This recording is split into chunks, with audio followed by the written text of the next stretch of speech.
புத்தக பித்தனுக்கு வருக. நான் முகமது ஃபிர்தோஸ். இன்றைக்கி நம்ம கூட ரஹமத் ராஜகுமாரன் இருக்கார். இன்றைக்கி நம்ம பேச போகிற டாபிக் என்னென்னு பார்த்திங்கன்னா ஏஐ, ஆர்டிஃபிஷியல் இன்டெலிஜென்ஸ். இது சம்மந்தமே இல்லாத டாபிக் மாதிரி தெரியும், ஆனால் இதை பற்றி தான் பேச போகிறோம். ஏன்னா இன்றைக்கி இருக்கிற காலகட்டத்தில் எல்லாருமே இதை வச்சு தான் விளையாடிக்கிட்டே இருக்காங்க. ஏதாவது ஒரு வீடியோ போடுறா இருந்தாலும் இதை தான் வச்சு போடுறாங்க, ஏதாவது ஒரு ஃபோட்டோ எடிட் பண்ணுறா இருந்தாலும் இதை வச்சு தான் பண்ணுறாங்க.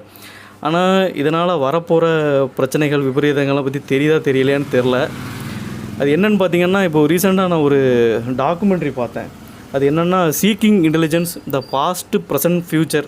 இந்த 3 காலகட்டத்துலேயும் இந்த ஏஐ என்னென்ன பண்ணிச்சு, என்னென்ன பண்ணிகிட்ருக்கு, என்னென்ன பண்ண போகுது அப்படிங்கிறத பற்றி பேசுது. இதில் முக்கியமான பேச வேண்டியது என்னென்னு பார்த்தோன்னா, வருங்காலத்தில் நம்மளோட வேலை பறிக்கப்படுமா, பறிக்கப்படாதா, அந்த மாதிரி இதெல்லாம் பற்றி அந்த டாக்குமெண்ட்ரி பேசுது. அது போக நான் ஒரு புத்தகம் கூட வாசிச்சிருந்தேன், 21 லெசன் ஃபார் த 21st செஞ்சுரின்னு ஒரு புக்கு. இதை யுவால் நோவா ஹராரி எழுதியிருக்கிறாரு. இதுலேயும் 21வது நூற்றாண்டில் இந்த ஏஐயால் வரப்போத மாற்றங்கள், இந்த இப்போ நம்ம படிச்சுட்டு இருக்க கல்விக்கு வேல்யூ இருக்கா, இல்லைனா இதுவும் காலாவதி ஆகிருமா, அதெல்லாம் பற்றி பேசிகிட்டு இருக்காங்க. இதை பற்றி நீங்கள் என்ன நினைக்கிறீங்கன்னு சொல்லுங்கள். ஆர்டிஃபிஷியல் இன்டெலிஜென்ட் என்பது தொழில்நுட்ப வளர்ச்சி. இது தேவையா இல்லையாங்கிறது வேறு விஷயம். ஆனால் வளரக்கூடிய வளர்ச்சி எந்த ஒரு காரணத்துக்கு யாரால் நிறுத்த முடியாது. அது வளர்ந்துட்டு தான் இருக்கும். அதற்காறு மனிதன் தன்னை தகவமைத்து கொள்ள முடியும். மனிதன் இறைவன் படைப்பினால் அவன் தகவமைத்து கொள்வான். தன்னுடைய அறிவு, தன்னுடைய விஷயங்கள் எல்லாத்தையுமே அதுகிட்ட கொடுத்துட்டு திரும்ப அது எப்படி வேலை செய்யணும்னு கேட்குறான். இப்போது அந்த ஏஐக்கு மனசாட்சி இல்லை, கொஞ்சம் கூட ஈவு இறக்கம் பார்க்காது. நீ என்ன கொடுத்தோமோ அதுக்கு கட்டணட்டாக சொல்லும். இதே விஷயத்தை ஒரு மனுஷன்கிட்ட கேட்டால் அவன் அதில் உள்ள சுபாவங்கள், அது என்னன்னா அந்த சூழ்நிலை தக்கவாது, மனசாட்சி தக்கவாறு எப்படி சொல்லணுங்கிறது தெரியும். அது மனதனால் மட்டும்தான் முடியும். இப்போ அந்த வளர்ச்சி என்ன செய்கிறது? ஒன்றுமே பண்ண முடியாது. ஆதி காலத்துலலாம், அந்த காலத்தில் நாடகம் தான் இருந்துச்சு, சினிமானே இல்லை. அப்போ சினிமா வரும்போது நாடகத்துறை அழிஞ்சு போச்சுன்னா கன்வெர்ட் ஆகிட்டாங்க. நாடக கலைஞர்கள்லாம் சினிமா துறைக்கு வந்துட்டாங்க. இதே மாதிரி எல்லா விஷயத்துலையுமே ஒரு மாற்று இருக்கும். அந்த மாற்ற தக்கவாறு மாறிக்கிடுவாங்க. இது கண்டிப்பாக செஞ்சு தான். ஆனால் மாறும் பொழுது இருக்குல்ல, அந்த காலங்கள், அதுதான் ரொம்ப கஷ்டமான காலம். வேறு வழி இல்லைல்ல, செஞ்சு தான் ஆகணும் மாதிரி ஆகிடும். அது மாதிரி ஸ்கூல் படிப்பும் சரி, எல்லாமே சரி. ஒரு காலத்தில் இருந்த படிப்பு இப்போ அப்படி இல்லை, அட்வான்ஸாக போயிட்டாங்க. எல்கேஜி பையன்களுக்கு கொண்டு போய் ரொம்ப அதிகமான நோட்ஸ்லாம் கொடுக்குறாங்க. பையன் படிக்காமையாக இருந்தான். நான் படிக்கிறோமோ அதெல்லாம் கிடையாது, எனக்கு அவ்வளோதான் இருந்ததுனால இப்போ உள்ள குழந்தைக்கு அப்படி கொடுக்குறாங்க. அப்போ எதை முதல்ல நம்ம இன்புட்டாக கொடுக்குறோமோ அவுட்புட் அப்படி தான் இருக்கும். குழந்தைகளுக்கு என்ன சொல்லிக் கொடுக்கறதுக்காண்டி நீங்கள் முடிவு பண்ணீங்களோ, நம்ம காலத்தில் என்ன சொல்லிக் கொடுத்தோமோ நம்ம அவுட்புட் அவ்வளோதான் இருந்துச்சு. பட் இப்போ நம்ம அது தக்கவா நம்ம மாறிக்கிட்டோம்ல. அவங்க என்ன சொல்கிறாங்க அது மாதிரி நம்மளும் மாறிக்கிட்டோம். அந்த மாதிரி குழந்தைகளுக்கு என்னெல்லாம் கொடுக்குறோமோ அது நீங்கள் யோசனை பண்ணுங்கள். நம்ம என்னென்னலாம் கொடுத்து பழக்கிறோமோ அதனுடைய அவுட்புட், அதனுடைய வீரியம் நல்லதாகவும் இருக்கும், கெட்டதாகவும் இருக்கும். வளர்ச்சி தான். அப்படின்னு மாதிரி பார்த்தாச்சுன்னா வேறு வழி இல்லை. இந்த அவங்கெல்லாம் வேலை இழந்துருவாங்களே, விளக்கிற மாதிரி தெரியும். அதுக்கப்புறம் அவங்க தன்னை தகவமைக்கிறதுக்காக என்ன செய்வாங்க, அந்த மனிதர்கள் இன்னும் ஒரு விஷயத்தில் டெவலப் ஆவாங்க. இதுதான் ஏஐங்கிறது. வேறு வழி இல்லை, ஏற்றுக்கொண்டே தீரணும். ஏற்றுக்கொண்டு தீரும்போது நம்மளுடைய ஆட்டோமேட்டிக்காகவே நம்மளுடைய பரிணாம வளர்ச்சியில் ஏதோ ஒரு மாற்றம் ஏற்படும். டிவியை குனிஞ்சு பார்த்துட்டே இருக்கும்போது எக்ஸ்ட்ரா நம்ம செல்ஃபோனையே பார்த்துட்டே இருக்கிறாங்க. பின்னாடி மண்டை ஓட்டில் ஒரு சின்ன ஒரு எலும்பு மாதிரி வளருதுன்னாங்க. ஏன்னா நம்ம பார்த்துக்கிட்டே இருக்கோம். அந்த மாதிரி வளர்ச்சி இல்லையே, அந்த காலத்துலேயும் இல்லை. பரிணாம வளர்ச்சி வரும்போது அப்படி ஒரு எலும்பு மாதிரி வந்துட்டுருக்கு. அது நம்மளுடைய நன்மைக்கு தான் வருது அப்படிங்கிறாங்க. இவன் இதை விட்டு மாற மாட்டான். அப்போ உடம்பு அமைப்பில், உடலியல் ரீதியில் இறைவன் என்ன செஞ்சான், அப்போ அவன் அப்படி தான் இருப்பான், அதை தக்கவாறு மாற்றிக்கலான்னு நினைக்கிறான். அவன் மாறலைங்கிறதுக்காக தன்னுடைய விஷயங்களில், உடலமைப்பு விஷயங்கள் அவனே மாற்ற நினைக்கிறான். அப்போ வளர்ச்சிங்கிறது எந்த ஒரு வளர்ச்சியாக இருந்தாலும், எந்த துறையை சேர்ந்த வளர்ச்சியாக இருந்தாலும் நிச்சயமான ஒரு வகையான தகவமைத்து கொள்வதற்கு மனிதனுக்கு அவனால் முடியும். சரி. இப்போ நம்ம நீங்கள் தகவமைச்சு கொள்ளணும்னு சொல்கிறீங்க. ஒரு காலகட்டத்தில் இந்த தொழில் புரட்சி ஆரம்பிச்சிச்சு. அந்த டைமில் பார்த்தோன்னா மிஷின்ஸை கொண்டு வந்தாங்க இந்த ஃபேக்ட்ரி, வேளாண் துறையில். அப்போ நிறைய பேர் போராடினாங்க. இதில் முக்கியமாக போராட்டம் எங்கே நடந்துச்சுன்னா, இங்கிலாண்டில் நடந்துச்சு. அங்கே லுடைட்டுன்னு ஒரு பீப்புள் போராடினாங்க, ஒரு அமைப்பு போராடிச்சு, அரசாங்கத்தை எதிர்த்துச்சு. ஆனால் அரசாங்கம் அவங்கள எதிர்த்து அடக்கி ஒடுக்கி வச்சுச்சு. அதுக்கப்புறம் பார்த்தோன்னா நம்ம for every job last to a machine ஒரு நியூ ஜாப் க்ரியேட் ஆச்சு ஹியூமனுக்கு. அப்புறம் அவனோட ஸ்டாண்டர்ட் ஆஃப் லிவிங்கும் இன்க்ரீஸ் ஆச்சு. இதில் என்ன பிரச்சனைன்னு பார்த்தோன்னா, இப்போது வேலையை பொறுத்த வரைக்கும் மனிதனுக்கு 2 திறன் தான் இருக்குது. ஒன்று அறிவுத்திறன், இன்னொன்று உடல் திறன். முன்னாடி நம்ம மிஷின்ஸ்ட்டை இந்த உடல் திறனை பூரா கொடுத்துட்டோம், இந்த அறிவுத்திறனை நம்ம வச்சுக்கிட்டோம். அதனால தான் வேளாண் துறை மற்ற ஃபேக்ட்ரிலாம் பார்த்தோன்னா மிஷின்ஸை வச்சு ஹேண்டில் பண்ணிட்டாங்க. மற்ற இந்த அறிவுத்திறனை எடுத்துக்கிட்டோன்னா இதில் லேர்னிங்கு, அனலைசிங்கு, அப்புறம் மக்களோட கம்யூனிகேட் பண்ணுறது, அதுக்கப்புறம் இதில் ஹியூமன் எமோஷன்ஸ் எல்லாமே வரும். இப்போ என்ன பிரச்சனைனா, ஏஐட்ட இந்த ஹியூமன் எமோஷனை தெரிஞ்சுக்கிறது இருக்குது. அதே மாதிரி அறிவுத்திறன் நம்மளை விட அது கூடுதலாக செயல்படுது. இப்போ நம்மள்கிட்ட இந்த அறிவுத்திறன் உடல் திறனை விட்டுட்டா வேறு ஒரு திறனும் எக்ஸ்ட்ரா கிடையாது. இதில் என்னென்னா, இந்த ஏஐட்ட இப்போது நம்ம மாட்டிக்கிட்டு முழிக்கிற மாதிரி இருக்குது. நம்ம என்ன நினச்சிட்ருக்கோன்னா, நம்ம உணர்வு ரீதியாக செயல்படலாம் அப்படின்னு நினச்சிட்ருக்கோம். பட் இப்போ ஏஐயே பார்த்தோன்னா சில நேரங்களில் அது உணர்வு ரீதியாக தான் பண்ணுது. இப்போ ஆக்சுவலாக ஹியூமன் பீயிங்கே நம்ம உணர்வு ரீதியாக நம்ம சொல்கிறோம். பட் மெடிக்கல் கண்டிஷனை என்ன சொல்கிறாங்கன்னா, அதுவே கிட்டத்தட்ட ஒரு பயோகெமிக்கல் ப்ராசஸ் தான் சொல்கிறாங்க.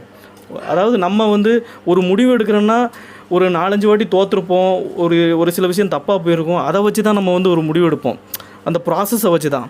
இதே இது தான் ஏஐயும் பண்ணிகிட்ருக்கு. கிட்டத்தட்ட ஹியூமனும் கிட்டத்தட்ட ஏஐ மாதிரி தான் சொல்லலாம். நம்ம முன்னாடி உள்ள அனுபவத்தை வச்சு தான் சில மாற்றங்களை நம்ம ஏற்படுத்துகிறோம். அப்படி இருக்கும்போது தான் ஒரு பிரச்சனை வருது. இப்போ இதுக்கிட்ட நம்ம மல்லு கட்டி ஜெயிக்க முடியவே முடியாது. ஏன்னா இன்றைக்கி நம்மளை சுற்றி பூரா இதே தான் இருக்குது. இப்போ இன்ஸ்டா எடுத்துக்கிட்டோன்னா எது ஒரிஜினல் ஐடி, எது போலியான ஐடினே தெரில. அவ்வளோ தூரம் ஒரு ஃபேக் ஐடியை க்ரியேட் பண்ணி சில விஷயங்களெல்லாம் சிக்க வைக்கிற அளவுக்கு இருக்குது. ஒரு பெண் மாதிரியே ஏஐ க்ரியேட் பண்ணி, அது போக இப்போது இடையில ஜிப்ளி வந்துச்சு, இப்போ ஒரு ஃபோட்டோஸை எடிட் பண்ணி போட்டுட்ருக்காங்க. இப்படி நிறைய மாற்றங்கள் வந்துக்கிட்டே இருக்குது. இது போக போக போயிட்டுனா இப்போ நம்மக்கிட்ட ஒரு கண்ட்ரோல் இல்லாமல் போயிடும்ல. நம்ம எது மேலேயும் கண்ட்ரோல் எடுக்க முடியாமல் போயிடும். நமக்கு வேலையே இல்லாட்டினா நம்மளோட அர்த்தம் என்னங்கிறது தான் தெரியல. வாழ்க்கையோட அர்த்தமே சில டைமில் நம்ம வேலை பார்க்குறதுல தான் இருக்குது. இப்போ இதுதான் ஒரு பெரிய சிக்கலாகவே இருக்குது மனுஷனுக்கு. அதாவது இப்போ உள்ளது உண்மை எது போலி எதுங்கிறது இது எப்படின்னு உணர்ந்து கொள்ள முடியாமல் திணறன்னு நீங்கள் சொல்கிறீங்க. கண்டிப்பாக இருக்கும். ஆனால் இந்த இந்த விஷயத்தினால நம்மளுடைய அறிவினுடைய மூளையினுடைய வளர்ச்சியில் இன்னொரு விஷயம் உங்களுக்கு கிடைக்கிது. எப்படி இது உண்மையாக போலியான்னு சிந்திக்கும் போதே அதுக்கு சிந்திக்கிறது, அது எப்படி அதை கண்டுபிடிக்கிறதுங்கிற மாதிரி ஒரு விஷயத்தை உங்களுக்கு அல்லாஹ் சுப்ஹானஹு கொடுத்துருவோம். எதுவாக இருந்தாலுமே அதுக்கு முயற்சியுடைய இகழ்ச்சியுடையான்னு சொன்ன மாதிரி அது என்னவா இருக்குன்னு முயற்சி செய்யும்போது ஆட்டோமேட்டிக்காகவே வந்துடும். இப்போ அந்த காலத்துலலாம் பார்க்கும்போது இன்றைக்கி சரி கிதாபுகள் எழுதப்பட்ட விஷயங்கள்லாம் சரி எவ்வளவோ பயணங்கள்லாம் செய்து அதனுடைய ஹதீஸெல்லாம் தேர்ந்தெடுத்து எழுதுனாங்க. அவங்க எழுதும்போது நபி ஸல்லல்லாஹு அலைஹி காலத்துக்கு ஒரு 200 வருஷத்துக்கு அப்புறம் தான் அந்த ஹதீஸெல்லாம் துவக்கப்பட்டிருக்கு. அப்போ எவ்வளோ சிரமப்பட்டு அந்த சஹாபாக்களையோ அந்த அவங்க காலத்தில் தாபீன்களையோ தாபீன்களையோ இவங்க பார்த்து அவங்கள்ட்ட கேட்டு அந்த ஹதீஸை பதிவு செஞ்சுருக்காங்க. இப்போ அந்த ஹதீஸை ஏற்றுக்கணும். நேரடியாக நபி ஸல்லல்லாஹு அலைஹி காலத்தில் இருந்து சொல்லப்பட்ட அவங்க அபூ ஹுரைரா சொல்லப்பட்ட விஷயங்கள் மட்டும்தான் அது இருக்குது. அதுக்கப்புறம் உள்ளதெல்லாம் அவங்கள்ட்ட கேட்டு அதெல்லாம் சேர்த்து உண்மையாக்கியிருக்காங்க. கஷ்டம், அது எவ்வளோ கஷ்டப்பட்டு சேர்த்துருப்பாங்க. இன்றைக்கி நம்ம உட்காந்த இடத்துலையே உட்காந்துக்கிட்டு தட்டுன உடனே வெளியே வருது. அப்போ ஏஐ தேவையே இல்லையா? எதை பற்றி நீங்கள் கேட்குறீங்க? இஸ்லாத்தில் சொல்ல ரெடியாக இருக்குது. இஸ்லாத்தில் மட்டும் இல்லை, இந்து புராணத்தில், கிறிஸ்துவ மதத்தில் என்னென்ன அதாவது மத ரீதியாக பார்க்குறா இருந்தாலும் சரி, அல்ல எது விஷயமா நீ கேட்குறோன்னு சொல்ல ரெடியாக இருக்குது. இப்படி ஒரு விஷயம் நம்ம உதாரணத்துக்கு நான் சொன்னது இந்த கிதாபுக்கெல்லாம் தேடி பார்த்து எழுது. இன்றைக்கி உட்காந்துக்கிட்டு ஒரு ஆளால் உட்காந்துக்கிட்டு கட்டுரை எழுத முடியுமான்னா என்னை பொறுத்த வரைக்கும் ரொம்ப ஈஸி. ஏன்னா ஈஸியாக கிடச்சிது. போய் நான் இப்போ வாங்கி வச்ச முஸ்லீமும் புகாரில் நிறைய அடுக்கி வச்சுருக்கேன். அதில் 7 புக்கு, இதில் ஒரு 4 புக்கு வாங்கி வச்சுருக்கேன். மற்ற கிதாபுகள் மற்ற ஹதீஸ்லாம் வாங்கி வச்சுருக்கேன். ஆனால் இன்றைக்கி அத்தனையும் இல்லை வந்துடுச்சு. இடத்த செலுத்துட்டுருக்கோன்னு நினைக்கிறேன். வாங்கின வரைக்கும் சந்தோஷம். ஆனால் இப்போ அதெல்லாம் நெட்டிலே வந்துடுச்சு. தட்டுனா போதும் வந்துகிட்டே இருக்குது. அப்போ நமக்கு எது ஈஸியாக இருக்குது? அப்போ ஒரு ஹதீஸை தேடி போன காலமும் போய் இப்போ அந்த ஹதீஸை உட்கார்ந்த இடத்துலையே அடுத்தலையில் கிடைக்கிற மாதிரி இருக்குது. அப்போ இந்த இடத்துல ஏஐ பொறுத்தவரை என்ன செய்கிறோம்? ஆகா, இது நல்லதாக இருக்குதுன்னு நினைக்கிறோம். ஆனால் உழைப்பு, மனிதனுடைய உழைப்புன்னு சொல்லும்போது தான் கொஞ்சம் நமக்கு பயம் வருது. அதுக்கு வேறு ஒன்றும் செய்யுமான்னு. மாறிக்கத்தான் செய்யணும். மாற்றம் எப்படியுமே இருக்குது. இன்றைக்கி ஏஐ இத்தனை வருஷம் ஆயிடுச்சு. ஒரு குறைஞ்சபட்சத்தில் ஒரு 4-5 வருஷத்துக்கு முன்னாடி இப்போ ரொம்ப பெரிய மாற்றம் ஏற்படுது. அதோடைய தாக்கம் என்ன ஆகும்? அப்பவும் உலகத்தில் நம்ம எல்லாருமே அந்த உழைப்பு இல்லாமல் போயிடுவோமான உழைப்போம். எந்த மாதிரி உழைப்புங்கிறது தான் முக்கியம். பயப்படுற விஷயம் இருக்கத்தான் செய்யும். ஏன்னா யாரும் பயம் இல்லாமல் இருக்க முடியாது. அப்படி வந்துடுமா இப்படி வந்துடுமான்னு. ஆனால் பாதுகாக்கிறவன் நம்மளை எந்த வகையிலையும் நமக்கு எல்லா வகையிலையும் நமக்கு உணவு கொடுத்து பராமரிக்கிறவன் நம்ம மட்டும் இல்லை, அது அவன் தான். அது நம்ம குழந்தையாக இருந்தாலும் சரி, அம்மாவாக இருந்தாலும் சரி. இப்போது ஏஐ வந்து நமக்கு நிறைய இன்ஃபர்மேஷன் கொடுக்குறேன்னு சொல்கிறீங்க தெரியுமா? இதுவும் ஒரு சிக்கலான விஷயந்தான்.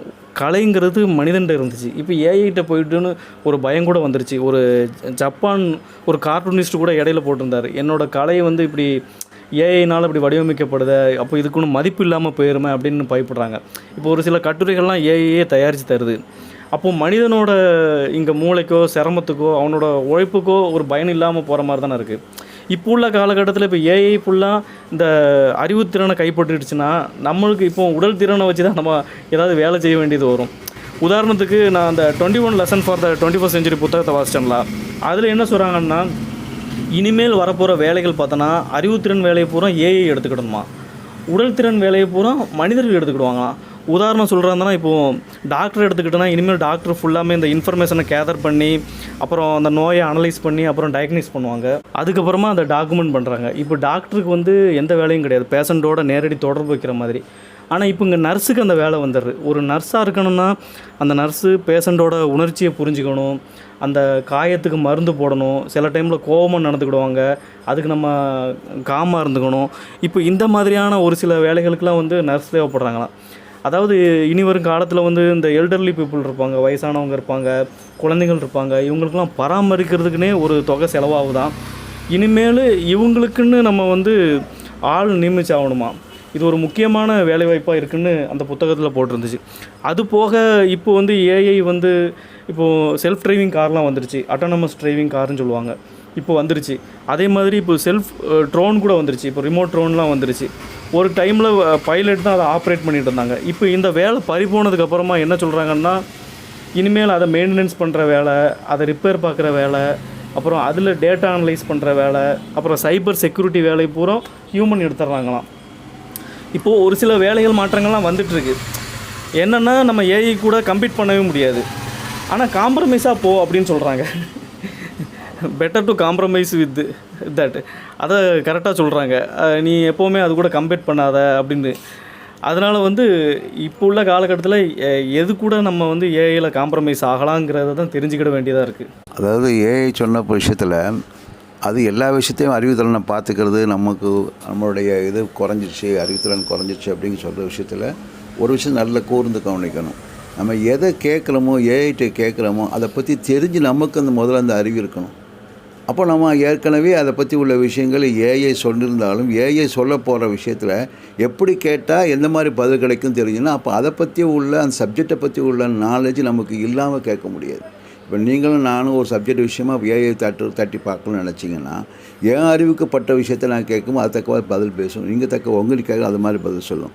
அப்போ எந்த அளவுக்கு அது நம்ம கேட்கணுங்கிற விஷயமே நமக்கு ஒரு நாலேஜ் இல்லாமல் அது தொட முடியாது. ஆனால் அது சொல்லக்கூடிய விஷயத்தை வச்சுக்கிட்டு நம்ம வந்து அது உண்மையாக சரிதானாங்கிற பார்க்கணுன்னு சொல்கிறோம்ல. ஏஐ போடுறல நீங்கள் சொல்கிறீங்களா, அது உண்மையாக பொய்யா, போலியா இல்லையா, அது ஒரு கருத்து சொல்லுது, அந்த கருத்து சரிதானா அது சரியில்லையாங்கிறதுக்கு பார்க்குறதுக்கு ஒரு அறிவு வேணும்ல. அது நிச்சயமாக ஏஐட்ட இருக்காது, அப்போ நம்மகிட்ட தான் இருக்குது. அப்போ ஏஐட்ட அதை வாங்கி வச்சுட்டு ஏஐட்ட நமக்கு கிடைச்சக்கூடிய நாலேஜை வச்சு நமக்கு அந்த கேள்விக்கு பதில் சொன்ன விஷயத்தை வச்சுக்கிட்டு நம்ம அதை வேறு மாதிரி கேள்வி கேட்குறோம், இதுக்கு என்ன பதில் இருக்கும், அதுக்கு அது மாதிரி பதில் சொல்லு, அதுவும் உண்மையாக பொய்யாங்க தெரியாது. இங்கே என்ன பிரச்சனைனா, இப்போது இந்த நம்ம ஒரு சில நேரங்களில் நம்ம அறிவாளின்னு நினச்சிக்கிட்டு இருக்கோம். இப்போ ரீசெண்டாக ஒரு பிரச்சனையாச்சு பார்த்தீங்களா, ஒரு பொண்ணு வந்து இந்த ஏஐட்ட வந்து இந்த சிம்டம்ஸுக்கு என்ன மருந்து சாப்பிட்லாங்கிற மாதிரி கேட்டு அது கொடுத்து அந்த மருந்தை சாப்பிட்டு ஓவர் டோஸ் ஆகி செத்து போயிடுச்சு.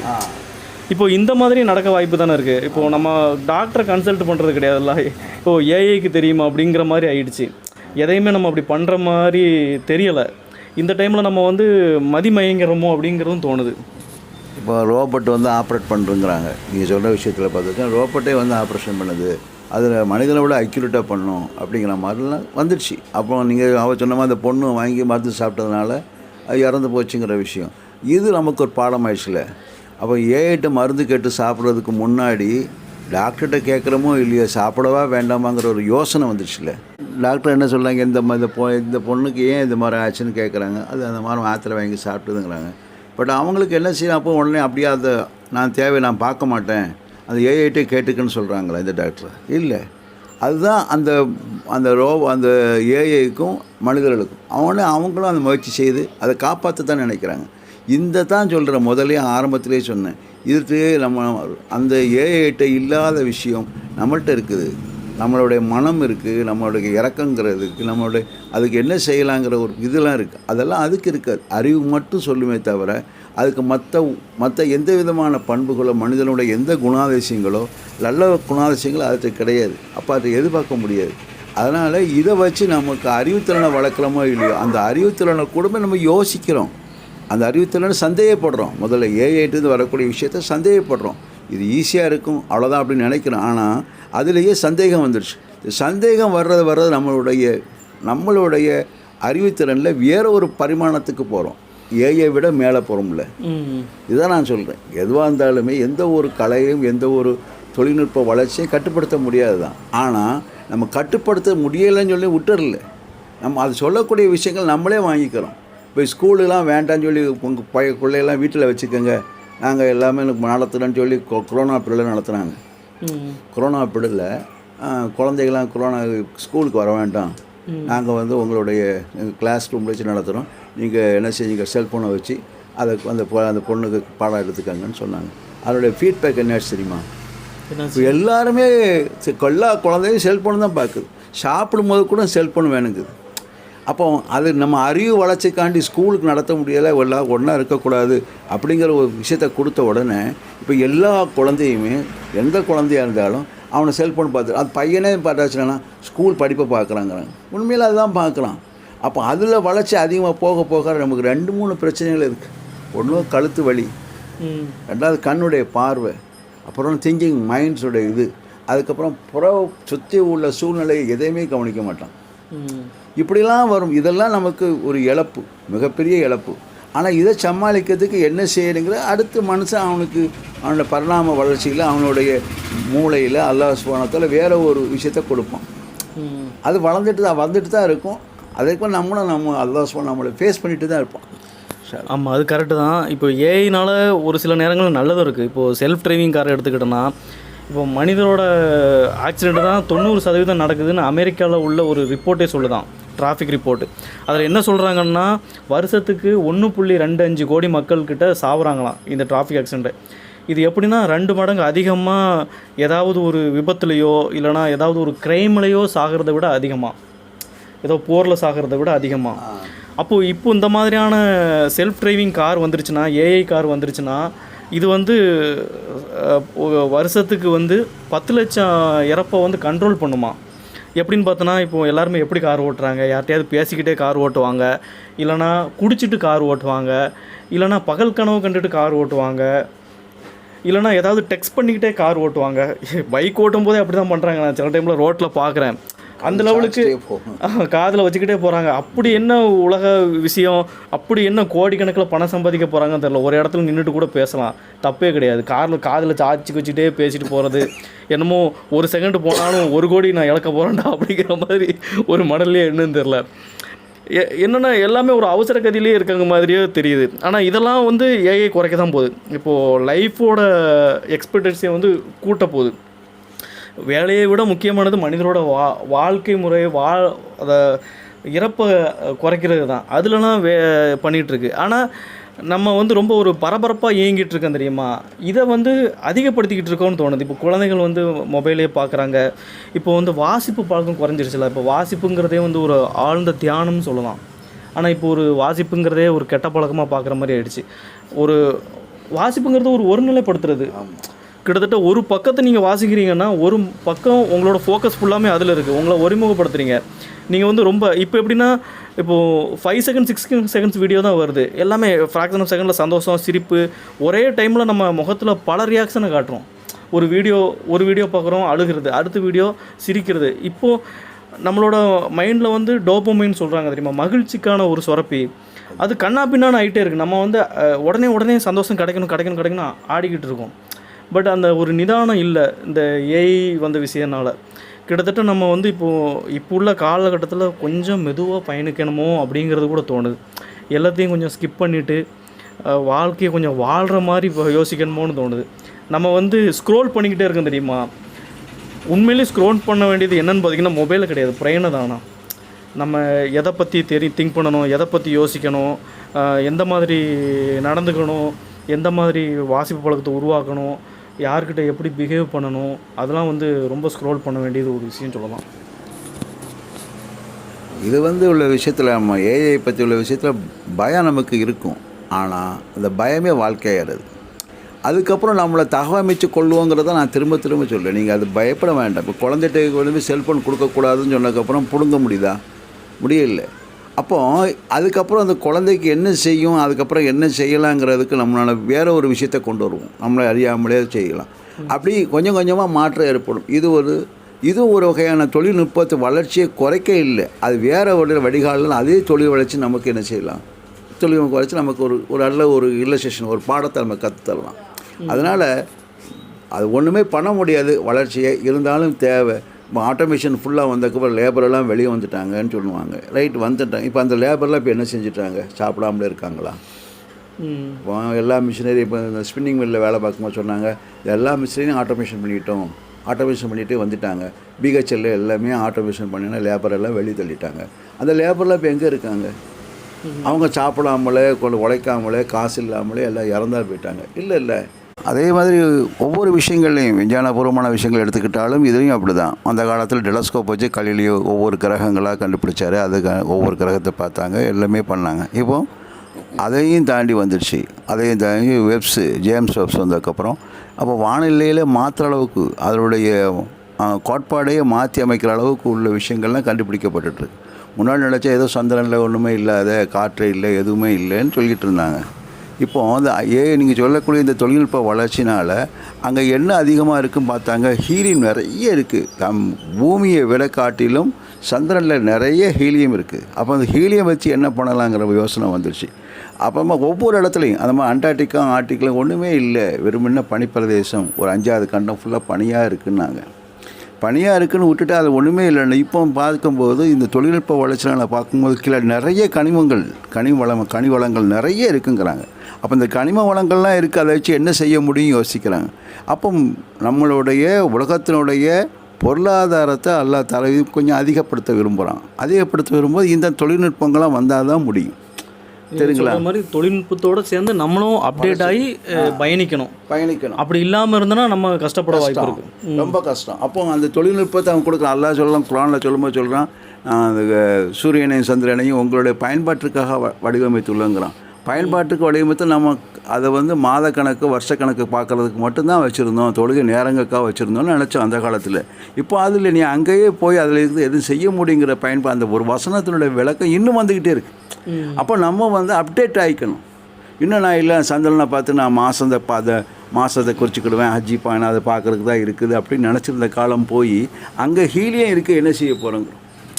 அப்போ எல்லாம் பயன்பாட்டிற்கு வச்சுருக்கேன்னா என்ன மாதிரி பயன்பாட்டிருக்கு? அப்போ இப்போவும் அந்த இதெல்லாம் பயன்படுத்துறதுக்கு தொழில்நுட்ப வளர்ச்சி இல்லாமல் முடியாது. ஏதோ ஒரு இடத்துல தொழில்நுட்ப வளர்ச்சி வளருதுன்னா அல்லாஹ் கொண்டு தான் அதுவும் வளருது. அல்லாஹ் அந்த நாலேஜை கொடுத்துருக்கான், அது மாதிரியும் வளருது.